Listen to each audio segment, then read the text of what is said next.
அது 2026 தேர்தல் வெற்றி என்னன்னா, எப்பயுமே என்னுடைய தலைவர் பிரச்சாரம் பண்ண போதுதான் விஜய் விஜய் விஜய் தான் இருக்கும், எல்லாம் எனக்கு தெரியும். ஆனா வேட்பாளர்னு அனௌன்ஸ் பண்ணும் பொழுது அவர் தான் அனௌன்ஸ் பண்ணார். அப்ப தைரியமா அவர் சொன்னாரு, பெரம்பூர் தொகுதியுடைய வேட்பாளர் சொல்லும் பொழுது சி ஜோசப் விஜய் சொன்னார். அந்த மெசேஜ் எதுக்கு தெரியுமா? மதசார்பற்ற கொள்கை இன்னைக்கு இந்தியாவுக்கே ஒரு சேலஞ்சா இருக்க இடத்துல, ஆம் நான் பிறப்பால் ஒரு கிறிஸ்துவன், ஆனால் வளர்ப்பால் அனைத்து மக்களாலும் நான் அங்கீகரிக்கப்பட்டவன். என்னோட சிந்தனை எல்லா மதங்களுக்கும், என்னுடைய சிந்தனை எல்லா மொழிக்கும், என்னுடைய சிந்தனை எல்லா சாதிக்கும்.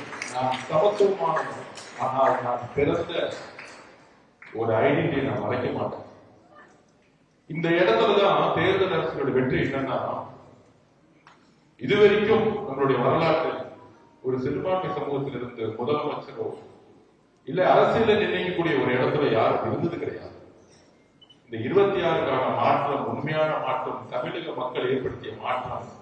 ஒரு முதலமைச்சர் எந்த மொழின்னு பார்க்கல, எந்த சாதின்னு பார்க்கல, எந்த மதம்னு பார்க்கல, இதுதான் தமிழ்நாடு அப்படிங்கிற ஒரு வரலாற்றை இந்தியாவுக்கே தமிழ்நாட்டிலிருந்து நம்மளுடைய தமிழக மக்கள், குறிப்பாக நம்மளுடைய பெண்கள் ஒரு மிகப்பெரிய தேர்தல் அரசியல் வரலாற்றை உருவாக்கி இருக்காங்க. அதுக்காக உங்களுக்கு நான் நன்றி சொல்றேன். அரசியலில் எப்பொழுதும் மதமும் மொழியும் பெரும்பான்மை சிறுபான்மை இருக்கக்கூடாது. அரசியல் என்பது அம்பேத்கர் சொன்ன மாதிரி எல்லோரும் சமம் என்ற நிலைப்பாடுடைய அமைச்சர்களும் முதலமைச்சர்களும் எம்எல்ஏக்களும் உருவாக்க வேண்டும். அதுதான் தமிழக வெற்றி கழகத்துடைய நிலைப்பாடு.